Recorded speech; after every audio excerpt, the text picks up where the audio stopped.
Hello दोस्तों, आप सभी का स्वागत है आपके अपने यूट्यूब चैनल लर्न विद एजे पर। दोस्तों, आज है 1 दिसंबर और आज की इस क्लास में हम लोग जो कुमार गौरव सर के द्वारा 29 नवंबर 2022 को जो क्लास करवाई गई थी, जिसमें current affairs plus static GK के क्वेश्चंस जो करवाए गए थे, उन सभी को आज की इस वीडियो में हम लोग रिवीजन करने वाले हैं। दोस्तों, जैसा कि आप लोग जानते ही हैं, ये जो क्लास रहती है अपनी रिवीजन क्लास रहती है और ये जो क्लास होती है प्रतिदिन 2 दिन के अंतराल पर करवाई जाती है। और आज की इस वीडियो में मैं आपके लिए गायत्री मंत्र भी लेकर आया हूँ और गायत्री मंत्र का जो टॉपिक रहने वाला है आज, वो बहुत ही इंपॉर्टेंट है। वहां से 2-3 प्रश्न आपके पक्का फंसेंगे एग्जाम में। 2 प्रश्न तो पक्का पूछे जाएंगे, क्योंकि यहाँ पर जो अपना टॉपिक रहने वाला है आज, इसमें रहेगा योजनाओं का भंडारा, यानी जितनी भी महत्वपूर्ण योजनाएं होंगी उन सभी को आज की इस वीडियो में हम लोग करने वाले हैं। तो चलिए दोस्तों, शुरू करते हैं बिना देरी करे आज का अपना सेशन और देखते हैं आज का अपना पहला प्रश्न। तो दोस्तों, सबसे पहला प्रश्न यहाँ पर आपको दिया गया है भारतीय ओलंपिक संघ से संबंधित। भारतीय ओलंपिक संघ का नया अध्यक्ष किसे चुना गया है? भारतीय ओलंपिक संघ का नया अध्यक्ष किसे चुना गया है? तो आपको बताना है कि पीटी उषा को चुना गया है और ये जो है भारतीय ओलंपिक संघ की अध्यक्ष बनने वाली पहली महिला है।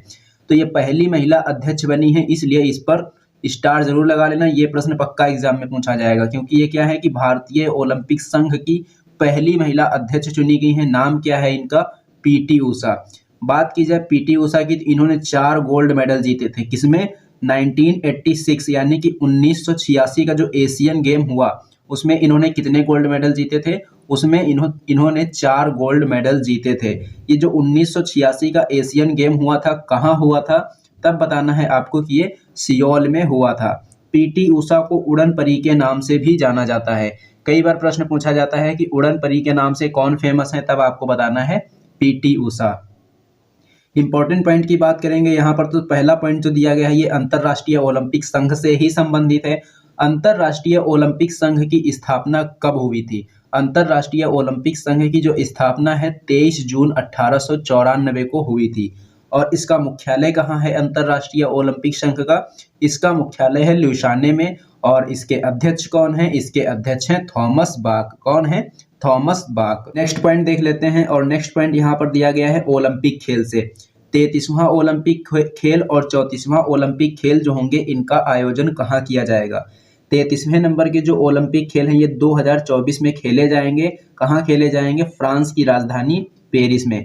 34वें नंबर के जो ओलंपिक खेल होंगे, इनका आयोजन कब किया जाएगा? 2028 में इनका आयोजन किया जाएगा। कहाँ पर? अमेरिका के लॉस एंजल्स में इनका आयोजन किया जाएगा। नेक्स्ट पॉइंट है पुल्लमपारा पंचायत से। ये पुल्लमपारा पंचायत कौन से राज्य में है? तब आपको बताना है कि ये केरल में है।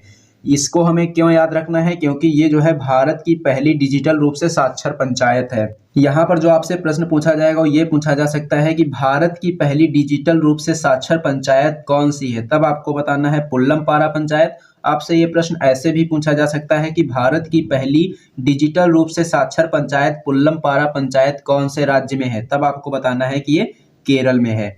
नेक्स्ट पॉइंट दिया गया है सूचकांक से रिलेटेड। सूचकांक में कौन सा सूचकांक पूछा गया है? वैश्विक नवाचार सूचकांक।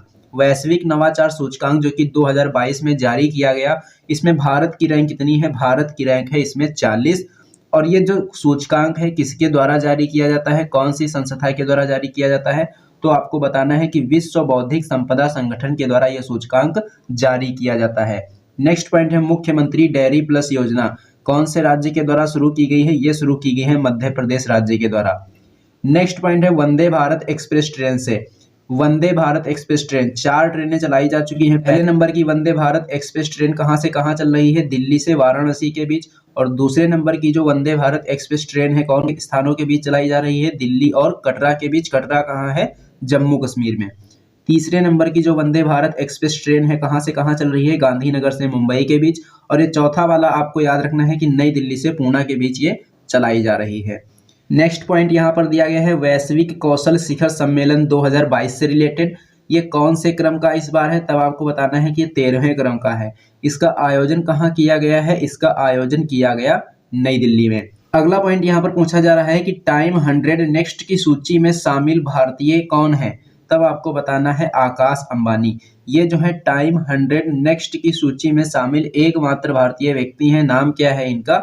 आकाश अंबानी। चलिए दोस्तों, अब देख लेते हैं आज का क्वेश्चन नंबर 2। क्वेश्चन नंबर 2 में पूछा जा रहा है कि धम्मदीपा अंतरराष्ट्रीय बौद्ध विश्वविद्यालय की आधारशिला कहाँ रखी जाएगी।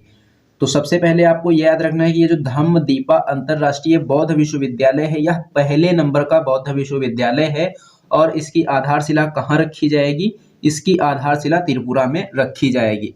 बात आई है त्रिपुरा की, तो त्रिपुरा के बारे में कुछ पॉइंट देख लेते हैं। त्रिपुरा के बारे में यहाँ पर 4-5 पॉइंट लिखे हुए हैं, सबसे पहले उनको देख लेते हैं। त्रिपुरा के मुख्यमंत्री पूछे जाएंगे तो कौन है। त्रिपुरा के मुख्यमंत्री हैं डॉक्टर मनिक शाह। कौन है? डॉक्टर मनिक शाह। कोकबोरोक भाषा कौन से राज्य की है? त्रिपुरा की है। खार्ची महोत्सव कहाँ मनाया जाता है? त्रिपुरा में मनाया जाता है। त्रिपुरा और बांग्लादेश के बीच की रेखा क्या कहलाती है? शून्य सीमा रेखा कहलाती है। ये प्रश्न ऐसे भी पूछा जा सकता है कि शून्य सीमा रेखा कौन कौन से देशों या राज्यों के बीच में है, तब आपको बताना है त्रिपुरा और बांग्लादेश के बीच में ये शून्य सीमा रेखा स्थित है।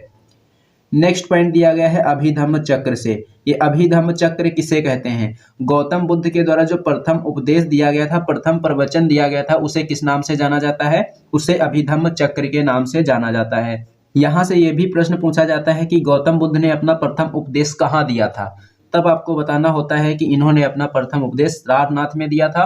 और सर्वाधिक उपदेश भी पूछे जाते हैं। अगर आपसे पूछेगा सर्वाधिक उपदेश इन्होंने कहाँ दिए थे, तब आपको बताना है कि सर्वाधिक उपदेश इन्होंने श्रावस्ती में दिए थे और पहला उपदेश कहाँ दिया था? सारनाथ में। नेक्स्ट पॉइंट है सम्राट अशोक से। सम्राट अशोक ने धम्म चक्र की नीति कब अपनाई थी? सम्राट अशोक ने धम्म चक्र की नीति कौन से युद्ध के बाद में अपनाई थी, तब बताना है आपको। कलिंग युद्ध के बाद में इन्होंने धम्म चक्र की नीति अपनाई थी। ये जो सम्राट अशोक ने धम्म चक्र की नीति अपनाई, कलिंग युद्ध के बाद में अपनाई। अब बात आई है ये कलिंग युद्ध की, तो कलिंग युद्ध का उल्लेख अशोक के कौन से शिलालेख में मिलता है? ये जो कलिंग युद्ध है, इसका उल्लेख अशोक के किस अभिलेख में मिलता है, तब आपको बताना है 13वें नंबर के शिलालेख में इसका उल्लेख देखने को मिलता है। नेक्स्ट पॉइंट दिया गया है स्वच्छ सर्वेक्षण पुरस्कार 2022 से संबंधित। स्वच्छ सर्वेक्षण पुरस्कार 2022 की अगर बात करेंगे तो ये 2 कैटेगरी में दिया गया। पहली कैटेगरी 1 लाख से अधिक आबादी वाले में सबसे स्वच्छ शहर कौन सा घोषित किया गया, और दूसरी कैटेगरी है 1 लाख से कम आबादी वाले में सबसे स्वच्छ शहर किसे घोषित किया गया। तो 1 लाख से अधिक आबादी के लिए पूछेगा तो इंदौर मध्य प्रदेश बता देंगे, और 1 लाख से कम आबादी के लिए सबसे स्वच्छ शहर पूछेगा तो पंचगनी महाराष्ट्र बता देंगे। ये दोनों पॉइंट्स आपको याद रखने हैं। उसके बाद में दिया गया है कि भारत में 5G मोबाइल नेटवर्क की शुरुआत कब हुई है। भारत में 5G मोबाइल नेटवर्क की शुरुआत कब हुई है, तो ये हुई है 1 अक्टूबर 2022 से। नेक्स्ट पॉइंट दिया गया है सीआरपीएफ के नए महानिदेशक कौन बने हैं। सीआरपीएफ के नए महानिदेशक कौन बने हैं? सुजॉय लाल थाउसेन बने हैं। अगला पॉइंट है अंबेडकर ए लाइफ जो पुस्तक है किसके द्वारा लिखी गई है? शशि थरूर के द्वारा ये पुस्तक लिखी गई है। अब हम लोग देखेंगे आज का क्वेश्चन नंबर 3, और क्वेश्चन नंबर 3 में क्या पूछा जा रहा है? गंगा जल आपूर्ति योजना की शुरुआत कब और कहां से की गई है। देखिए यहां से आपको 2 पॉइंट याद रखने हैं। गंगा जल आपूर्ति जो योजना है इसकी शुरुआत कब की गई है, तब आपको बताना है कि इसकी शुरुआत 27 नवंबर 2022 को की गई है। अगर पूछा जाए कि इसकी शुरुआत कहां से की गई है, तब हमको बताना है कि इसकी शुरुआत बिहार से की गई है। ये जो शुरुआत की गई है इस योजना का उद्देश्य क्या है? इसका उद्देश्य है पेयजल की आपूर्ति करना। इसका उद्देश्य क्या है? इसका पेयजल की आपूर्ति करना। और ये जो योजना चालू की गई है, ये जो योजना शुरू की गई है, कौन से अभियान के तहत शुरू की गई है? जल जीवन अभियान के तहत इसको शुरू किया गया है। नेक्स्ट पॉइंट दिया गया है मिलेट प्रसंस्करण उद्योग का लोकार्पण कहाँ किया गया है। मिलेट प्रसंस्करण उद्योग का लोकार्पण कहाँ किया गया है? इसका लोकार्पण किया गया है छत्तीसगढ़ में। अगला पॉइंट है विश्व की सबसे ऊंची शिव प्रतिमा का अनावरण कहाँ किया गया है, तो इसका अनावरण किया गया है नाथ द्वारा राजसमंद में। इसका नाम क्या है? ये जो प्रतिमा है, प्रतिमा का नाम क्या है? विश्वास स्वरूपम इस प्रतिमा का नाम है। और इसकी हाइट कितनी है, ऊंचाई कितनी है? 369 मीटर इसकी ऊंचाई है। कितनी है? 369 मीटर। नेक्स्ट पॉइंट दिया गया है कि भारत का पहला बहुकला सांस्कृतिक केंद्र कहाँ खोला गया है। भारत का पहला बहुकला सांस्कृतिक केंद्र कहाँ खोला गया है? इसको खोला गया है मुंबई में। अगला पॉइंट है मालाबार अभ्यास 2022 से। मालाबार अभ्यास 2022 की मेजबानी किसने की है? जापान ने की है। मालाबार एक्सरसाइज जो है ये 4 देशों के मध्य में होती है, भारत, जापान, अमेरिका और ऑस्ट्रेलिया के मध्य में ये होती है। और आयोजन किसके द्वारा किया गया है? जापान के द्वारा इसका आयोजन किया गया है। मेजबानी मतलब किसने की है? जापान ने की है। चलिए दोस्तों, अब देख लेते हैं आज का क्वेश्चन नंबर 4। क्वेश्चन नंबर 4 संबंधित है डेविस कप से। Davis cup 2022। डेविस कप 2022, पहले तो आपको ये याद रखना है कि ये किसका टूर्नामेंट है। ये जो है टेनिस के खेल से संबंधित है, यानी कि टेनिस का टूर्नामेंट है। इसका विजेता कौन बना है? विजेता देश बना है इसका कनाडा, और कनाडा जो है इसका पहली बार विजेता बना है। इसलिए ये प्रश्न इंपॉर्टेंट हो जाता है कि कनाडा जो है इसका पहली बार विजेता बना है। उसके बाद में अगर यहाँ से पूछा जाए कि कनाडा के किस खिलाड़ी ने जीता है, तब आपको बताना है फेलिक्स एलिशमी ने ये जीता है।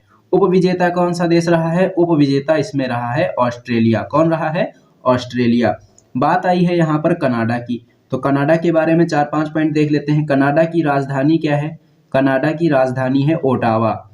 उसके बाद में यहाँ से जो दूसरा प्रश्न पूछा जाता है, ये पूछा जाता है कि सबसे लंबी तट रेखा वाला देश कौन सा है? सबसे लंबी तट रेखा वाला देश कौन सा है? कनाडा है। अगर अपने देश में, भारत में अगर पूछा जाएगा तो सबसे लंबी तट रेखा वाला राज्य पूछा जाता है, तब हमको बताना होता है कि गुजरात है। और सबसे छोटी तट रेखा वाला राज्य कौन सा हो जाता है? तब हो जाता है गोवा। लेकिन अगर बात आ जाए देश की, तब हमको क्या बताना होगा? कनाडा। उसके बाद में है राष्ट्रमंडल संसदीय सम्मेलन, जो कि 2022 में आयोजित किया गया। कहाँ पर? हैलिफैक्स में इसका आयोजन किया गया है, और हैलिफैक्स कहाँ है? कनाडा में है। मॉन्ट्रियल नाम का जो स्थान है ये भी कनाडा में है। और आपको याद होगा कि जो मॉन्ट्रियल प्रोटोकॉल है ये 16 सितंबर 1987 को हुआ था। इसीलिए प्रतिवर्ष 16 सितंबर को ओजोन परत संरक्षण दिवस मनाया जाता है। उसके बाद में दूसरा पॉइंट यहाँ से जो पूछा जा सकता है विनिपेग मंडी से। गेहूं की सबसे बड़ी मंडी कौन सी है? विनिपेग मंडी है, और ये कहाँ है? कनाडा में है। ये भी पॉइंट आपको याद रखना है। नेक्स्ट पॉइंट जो अपना है, पूछा जा रहा है कि Mahatma Gandhi rural industrial park योजना को किस राज्य के द्वारा शुरू किया गया? तो इसको शुरू किया गया है छत्तीसगढ़ राज्य के द्वारा। नेक्स्ट पॉइंट है इंटरनेशनल एस्ट्रोनॉटिकल फेडरेशन के अध्यक्ष कौन बने हैं? इंटरनेशनल एस्ट्रोनॉटिकल फेडरेशन के अध्यक्ष कौन बने हैं? अनिल कुमार बने हैं। नेक्स्ट पॉइंट है T20 क्रिकेट में 11,000 रन बनाने वाला पहला भारतीय बल्लेबाज कौन बन गया है? तो ये है अपने विराट कोहली। उसके बाद में है UNSDG एक्शन अवार्ड्स में चेंज मेकर अवार्ड से किसे सम्मानित किया गया? UNSDG एक्शन अवार्ड्स में चेंज मेकर अवार्ड से किसे सम्मानित किया गया है? सृष्टि बख्शी को सम्मानित किया गया। चलिए दोस्तों, अब देख लेते हैं आज का क्वेश्चन नंबर 5। क्वेश्चन नंबर 5 है कि देश की पहली एकीकृत रॉकेट सुविधा स्थापित किए जाने की घोषणा किस राज्य ने की है? तो ये घोषणा कौन से राज्य के द्वारा की गई है? तेलंगाना के द्वारा ये घोषणा की गई है। बात आई है तेलंगाना की, तो तेलंगाना का गठन कब हुआ था? 2 जून 2014 को तेलंगाना का गठन हुआ था। यहीं से medicine from the sky project जो है वह शुरू किया गया था। कहाँ से? तेलंगाना से। स्टैच्यू ऑफ इक्वेलिटी कहाँ है? ये हैदराबाद में है। ये स्टैच्यू किसकी है? संत रामानुजाचार्य की ये स्टैच्यू है, और इसकी हाइट कितनी है? 216 फीट इसकी ऊंचाई है। उसके बाद में दिया गया है बथुकम्मा फेस्टिवल कहाँ मनाया जाता है? ये तेलंगाना में मनाया जाता है। अगला पॉइंट है बोनालू फेस्टिवल कहाँ मनाया जाता है? इसको भी तेलंगाना में मनाया जाता है। अगला पॉइंट है मेदराम जात्रा त्योहार कहाँ मनाया जाता है? इसको भी तेलंगाना में मनाया जाता है। तो ये तीनों नाम जो हैं आपको याद रखने हैं, बथुकम्मा फेस्टिवल, बोनालू फेस्टिवल और मेदराम जात्रा। ये सब के सब कहाँ मनाए जाते हैं? तेलंगाना में मनाए जाते हैं। अगला पॉइंट यहाँ पर दिया गया है कि चुनाव आयोग का नेशनल आइकॉन किसे बनाया गया है?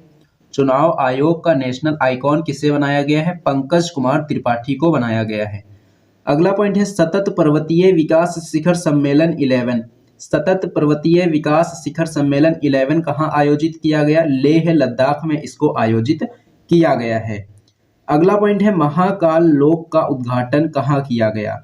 महाकाल लोक का उद्घाटन कहाँ किया गया है? इसका उद्घाटन किया गया है उज्जैन में। उसके बाद में नेक्स्ट पॉइंट है 37वें नंबर के जो राष्ट्रीय खेल हैं इनका आयोजन कहाँ किया जाएगा? तो इनका आयोजन जो है गोवा में किया जाएगा। और जो 36वें नंबर के राष्ट्रीय खेल हो चुके हैं ये कहाँ हुए हैं? ये गुजरात में इनका आयोजन किया गया है। और ये जो 36वें नंबर के राष्ट्रीय खेल हुए हैं इनका शुभंकर क्या था? इनका शुभंकर था सावज। क्या था? सावज। चलिए दोस्तों, अब देख लेते हैं आज का क्वेश्चन नंबर 6। और क्वेश्चन नंबर 6 में क्या पूछा जा रहा है, यूनेस्को एशिया प्रशांत पुरस्कार 2022। यूनेस्को एशिया प्रशांत पुरस्कार 2022 जो है, इसमें कितने देशों को शामिल किया गया है, पहले आपको ये याद रखना है। इसमें 6 देशों को शामिल किया गया है और इसमें भारत के 4 स्थानों को, भारत के कितने स्थानों को, भारत के 4 स्थानों को अवार्ड दिया गया है। अवार्ड के नाम कितने हैं, 3 अवार्ड दिए गए हैं, कितने स्थानों को, 4 स्थानों को। इनकी शुरुआत कब हुई थी, ये जो पुरस्कार हैं, ये पुरस्कार दिए जाना कब स्टार्ट हुआ था, 2000 में इनको शुरुआत की गई थी। बात की जाए इस बार की तो सबसे इम्पोर्टेंट जो नाम यहाँ पर है, अवार्ड ऑफ एक्सीलेंस, उत्कृष्टता का पुरस्कार किसे दिया गया है।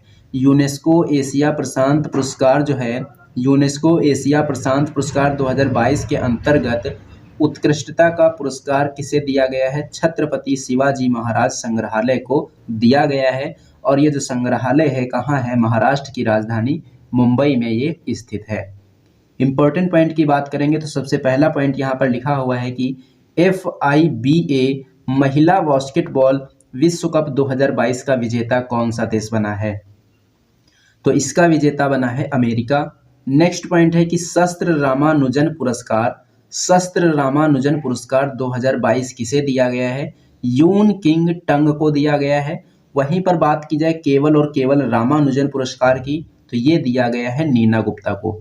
देखिए, अगर शस्त्र लगा दिया है तब कहेंगे यूनकिंग टंग, और केवल रामानुजन पुरस्कार पूछेगा तब कहेंगे नीना गुप्ता।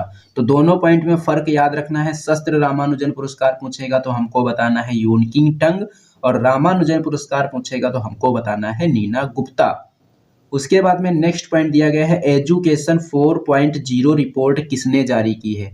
एजुकेशन 4.0 रिपोर्ट किस संस्था ने जारी की है, विश्व आर्थिक मंच के द्वारा ये रिपोर्ट जारी की गई है। 50वें नंबर के मुख्य न्यायाधीश कौन बने हैं, 50वें नंबर के मुख्य न्यायाधीश बने हैं DY चंद्रचूड़। कौन बने हैं, DY चंद्रचूड़। चलिए दोस्तों, अब देख लेते हैं आज का क्वेश्चन नंबर 7। एक ओवर में 7 छक्के लगाने वाला लिस्ट ए क्रिकेट में दुनिया का पहला बल्लेबाज कौन बन गया है, तो यह नाम आपको याद रखना है, ऋतुराज गायकवाड़। 7 छक्कों के अंतर्गत इन्होंने कुल कितने रन बनाए हैं, 43 रन। मतलब इन्होंने कुल छक्के कितने लगाए, 6 छक्के लगाए हैं, और एक ओवर में बॉल कितनी होती है, 6। तो इन्होंने 7 छक्के कैसे लगाए, एक नो बॉल पर इन्होंने छक्का लगा दिया। इस प्रकार से इनके जो कुल रन बने हैं, कितने रन बने हैं, 43 रन बने हैं। और ये ऐसा करने वाले विश्व के पहले बल्लेबाज बन गए हैं।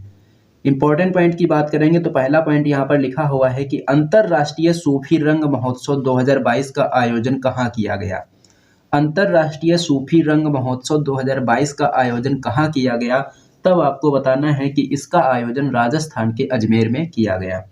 इस बार ये कौन से नंबर का इसका आयोजन था, तब आपको बताना है कि ये 15वें नंबर का था। उसके बाद में दिया गया है अंतरराष्ट्रीय शिक्षक दिवस कब मनाते हैं। अंतरराष्ट्रीय शिक्षक दिवस जो है ये 5 अक्टूबर को मनाया जाता है। 5 अक्टूबर को एक और दिवस आपको याद रखना है, राष्ट्रीय डॉल्फिन दिवस। कौन सा दिवस, राष्ट्रीय डॉल्फिन दिवस भी 5 अक्टूबर को मनाते हैं, और अंतरराष्ट्रीय शिक्षक दिवस भी 5 अक्टूबर को मनाते हैं। ये तो है अंतरराष्ट्रीय शिक्षक दिवस, लेकिन अगर पूछ दे राष्ट्रीय शिक्षक दिवस, तब आपको बताना है 5 सितंबर। राष्ट्रीय शिक्षक दिवस 5 सितंबर, अंतरराष्ट्रीय शिक्षक दिवस 5 अक्टूबर। नेक्स्ट पॉइंट है, नानसेन शरणार्थी पुरस्कार 2022 किसे मिला है।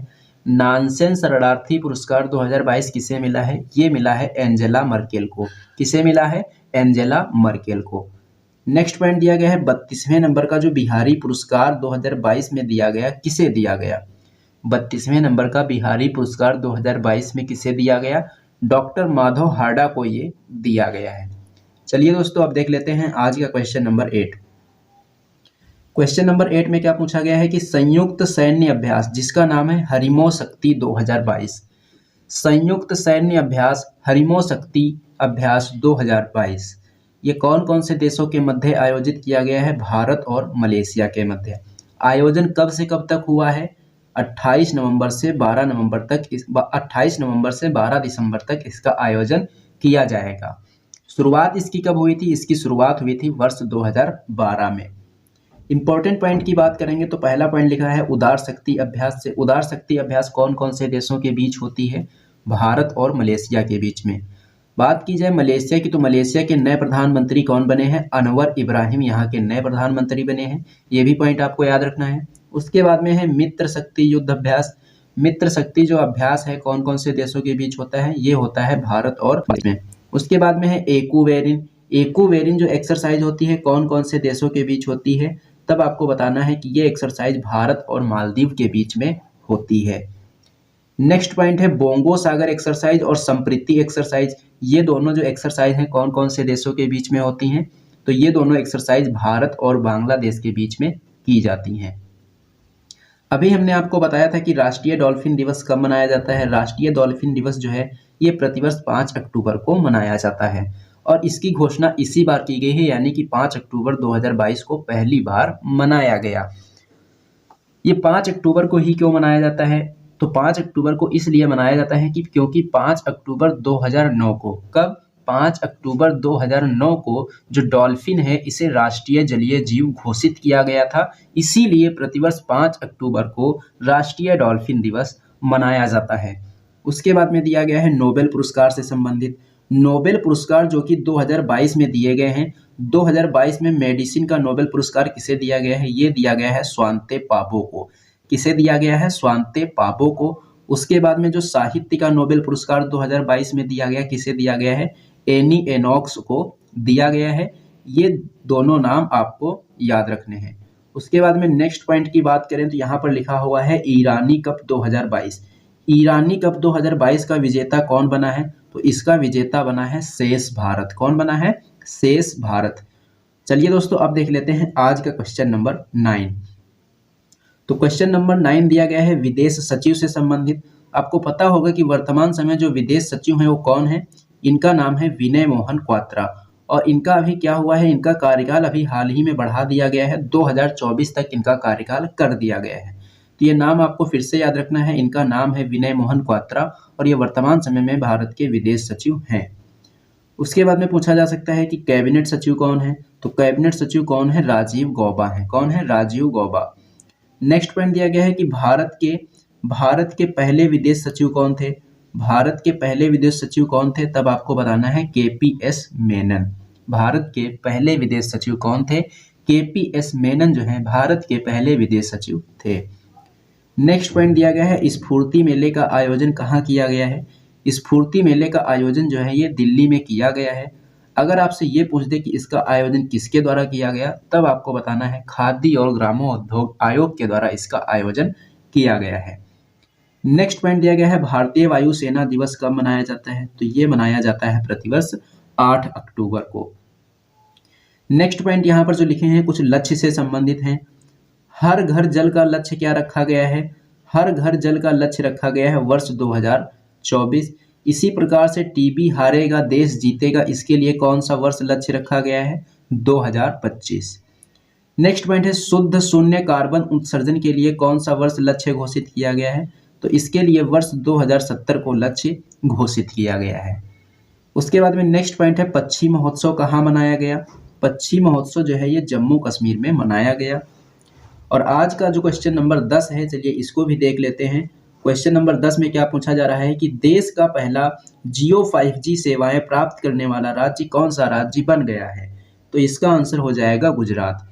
इंपॉर्टेंट पॉइंट की बात करेंगे तो यहाँ पर पहला पॉइंट जो लिखा है कि WHO के द्वारा ट्रेडिशनल मेडिसिन सेंटर कहाँ स्थापित किया गया? तो आपको बताना है जामनगर, गुजरात में। 36वें नंबर के जो राष्ट्रीय खेल हुए हैं इसके अंदर योगासन में स्वर्ण पदक जीतने वाली पहली खिलाड़ी कौन बन गई हैं?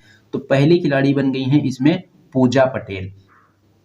नेक्स्ट पॉइंट है कि सौर ऊर्जा संचालित गांव कौन सा है? भारत का पहला सौर ऊर्जा संचालित गांव कौन सा गांव बना है? ये बना है मोढेरा गांव और ये जो गांव है किस राज्य में है? गुजरात में। नेक्स्ट पॉइंट दिया गया है पहले नंबर का ग्लोबल ड्रोन एक्सपो जो कि 2022 में हुआ, इसका आयोजन कहाँ किया गया? इसका आयोजन किया गया तमिलनाडु की राजधानी चेन्नई में। उसके बाद में है 81वें नंबर की जो भारतीय सड़क कांग्रेस है, इसका आयोजन कहाँ किया गया? इसका आयोजन किया गया उत्तर प्रदेश में। तो दोस्तों अभी तक हमने करंट अफेयर्स के जितने क्वेश्चंस थे वो हमने कर लिए हैं। अब हम लोग देखेंगे गायत्री मंत्र का टॉपिक योजनाओं से संबंधित। तो ये योजनाओं से संबंधित अपना जो टॉपिक है इनको भी देख लेते हैं। यहाँ से बहुत ही महत्वपूर्ण ये योजनाएं हैं, ये तो आपको कतई नहीं छोड़ना है, इसको जरूर आपको देखना है। तो चलिए इसको शुरू कर लेते हैं। जनधन योजना की शुरुआत कब हुई थी? जनधन योजना की जो शुरुआत है ये 28 अगस्त 2014 को हुई थी। उसके बाद में नेक्स्ट पॉइंट है उज्ज्वला योजना। उज्ज्वला योजना की शुरुआत कब हुई थी? उज्ज्वला योजना की शुरुआत 1 मई 2016 को उत्तर प्रदेश के बलिया से इसकी शुरुआत की गई थी। अगली जो योजना है उसमें पूछा जा रहा है make in India. Make in India योजना की शुरुआत कब हुई थी? 25 सितंबर 2014 को मेक इन इंडिया योजना की शुरुआत हुई थी। उज्ज्वला 2.0 की शुरुआत कहाँ से और कब की गई? उज्ज्वला 2.0 की शुरुआत महोबा से की गई है 10 अगस्त 2021 को। उसके बाद में नेक्स्ट पॉइंट है मिशन अमानत। मिशन अमानत किसके द्वारा स्टार्ट किया गया है? रेलवे सुरक्षा बल के द्वारा इसको स्टार्ट किया गया। अगला पॉइंट है जगन्नाथ स्मार्ट योजना। जगन्नाथ स्मार्ट योजना जो है ये आंध्र प्रदेश के द्वारा शुरू की गई है। उसके बाद में अगला पॉइंट है सारथी ऐप। सारथी ऐप किसके द्वारा लॉन्च किया गया? सारथी ऐप को जो है सेबी के द्वारा लॉन्च किया गया है। सेबी का मतलब है security exchange board of India. सेहत पहल कौन से मंत्रालय के द्वारा शुरू की गई है? इसको शुरू किया गया है रक्षा मंत्रालय के द्वारा। नेक्स्ट पॉइंट है रैंप कार्यक्रम। रैंप कार्यक्रम किसके द्वारा शुरू किया गया? एमएसएमई मंत्रालय के द्वारा इसको शुरू किया गया।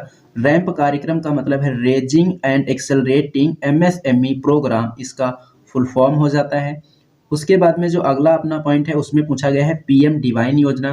पीएम डिवाइन योजना का संबंध किससे है? इसका संबंध है नॉर्थ ईस्ट इंडिया के डेवलपमेंट से। उसके बाद में मिशन इंद्रधनुष की शुरुआत कब की गई थी? 25 दिसंबर 2014 को इसकी शुरुआत हुई थी। और ये किससे संबंधित है? ये वैक्सीनेशन से संबंधित है। उसके बाद में अगला पॉइंट है ऑपरेशन आहट। ऑपरेशन आहट को किसके द्वारा शुरू किया गया है? इसको शुरू किया गया है आरपीएफ के द्वारा और इसका उद्देश्य है तस्करी को रोकना। किसको रोकना? तस्करी को रोकना। उसके बाद में नेक्स्ट पॉइंट है मांझी वसुंधरा कार्यक्रम। मांझी वसुंधरा कार्यक्रम कौन सी सरकार के द्वारा स्टार्ट किया गया है? महाराष्ट्र सरकार के द्वारा स्टार्ट किया गया है और महाराष्ट्र सरकार ने इस कार्यक्रम के लिए यूएनईपी के साथ में समझौता किया है। उसके बाद में दिया गया है ऑपरेशन परिवर्तन। ऑपरेशन परिवर्तन कौन से राज्य के द्वारा स्टार्ट किया गया है? आंध्र प्रदेश राज्य सरकार के द्वारा इसको स्टार्ट किया गया है और इसका उद्देश्य क्या है? गांजा की खेती को रोकना इसका उद्देश्य है। नेक्स्ट पॉइंट दिया गया है बेटी बचाओ बेटी पढ़ाओ। नेक्स्ट पॉइंट क्या है यहाँ पर? बेटी बचाओ बेटी पढ़ाओ अभियान जो है इसकी शुरुआत कब हुई थी? 22 जनवरी 2015 को। कहाँ से? हरियाणा के पानीपत से इसकी शुरुआत की गई थी। नेक्स्ट पॉइंट है मृदा स्वास्थ्य कार्ड योजना। मृदा स्वास्थ्य कार्ड योजना को कब शुरू किया गया था? 19 फरवरी 2015 को। इसको शुरू कहाँ से किया गया था? श्री गंगानगर सूरतगढ़ से इसको शुरू किया गया था। नेक्स्ट पॉइंट है नव भारत साक्षरता कार्यक्रम को कब शुरू किया गया? इसको 2022 से 2027 तक लागू करने के लिए कहा गया है और इसका उद्देश्य क्या है? इसका उद्देश्य है वे सभी व्यक्ति जिनकी उम्र कितनी है? 15 वर्ष से अधिक है, उनको साक्षर बनाना इस योजना का उद्देश्य है या फिर इस कार्यक्रम का उद्देश्य है। और इस कार्यक्रम के लिए बजट में कितने रुपए आवंटित किए गए हैं? 1037 करोड़ रुपए इसके लिए आवंटित किए गए हैं। और ये जो कार्यक्रम है नव भारत साक्षरता कार्यक्रम, इसमें जहां पर एडल्ट एजुकेशन शब्द का यूज हुआ करता था, अब उसके स्थान पर कौन सा वर्ड यूज होगा? एजुकेशन फॉर ऑल वर्ड का इसमें यूज किया जाएगा। उसके बाद में नेक्स्ट पॉइंट है जीवा कार्यक्रम। जीवा कार्यक्रम किसके द्वारा शुरू किया गया है? इसको शुरू किया गया है नाबार्ड के द्वारा।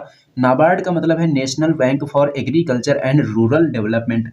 इसका उद्देश्य क्या है? इसका उद्देश्य है जैविक खेती को बढ़ावा देना। उसके बाद में नेक्स्ट पॉइंट दिया गया है प्रोजेक्ट आहरण। प्रोजेक्ट आहरण कौन सी सरकार के द्वारा स्टार्ट किया गया है? असम राज्य सरकार के द्वारा इसको स्टार्ट किया गया है। इसका उद्देश्य है स्किल डेवलपमेंट करना। अगला पॉइंट है प्रोजेक्ट सद्भावना। प्रोजेक्ट सद्भावना को भी असम सरकार के द्वारा स्टार्ट किया गया है। इसका उद्देश्य क्या है? जितनी भी पेंडिंग फाइल हैं उनका निस्तारण करना इसका उद्देश्य है। नेक्स्ट पॉइंट यहाँ पर दिया गया है मेरी पॉलिसी मेरा हाथ अभियान। इसको कौन सी योजना के तहत शुरू किया गया है? तब आपको बताना है कि इसको प्रधानमंत्री फसल बीमा योजना के तहत शुरू किया गया है। अगला पॉइंट है अम्मा योजना और बहिनी योजना को कौन से राज्य के द्वारा शुरू किया गया है? तो इसको शुरू किया गया है सिक्किम राज्य के द्वारा। कौन से राज्य के द्वारा? इसको शुरू किया गया है सिक्किम राज्य के द्वारा। ये पॉइंट आपको याद रखना है। उसके बाद में नेक्स्ट पॉइंट दिया गया है संभव और स्वावलंबन। संभव पहल और स्वावलंबन पहल, ये दोनों पहलें किसके द्वारा शुरू की गई हैं?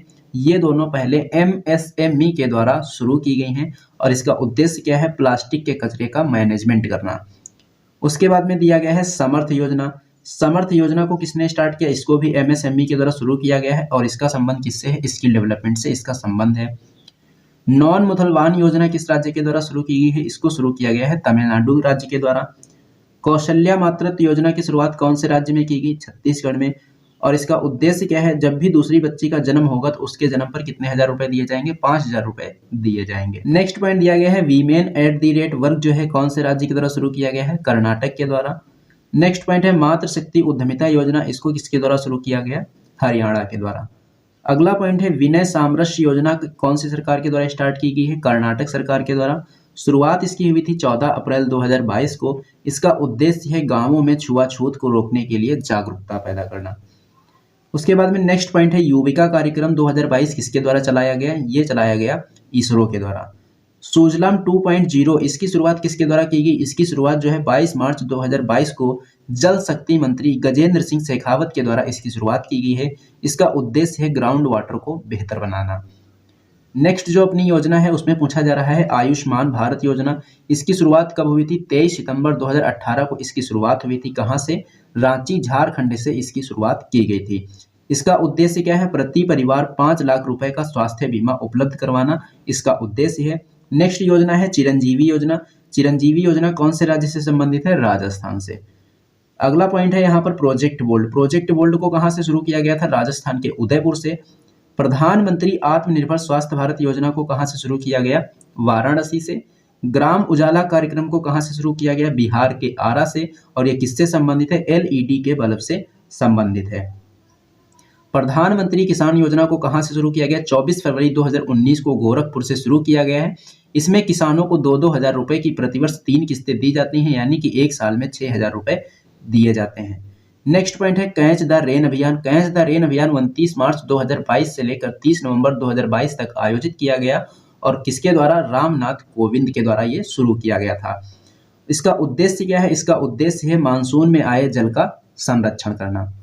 तो दोस्तों इसमें हमने गायत्री मंत्र में जो अपना टॉपिक था महत्वपूर्ण योजनाएं और आज की जो करंट अफेयर्स थी उसका हमने रिवीजन इसमें कर लिया है। तो दोस्तों ये सेशन आपको कैसा लगा है कमेंट बॉक्स में कमेंट करके जरूर बताना। सेशन अगर पसंद आया हो तो इसे लाइक करना और इसे अपने दोस्तों में ज़्यादा से ज़्यादा शेयर भी करना।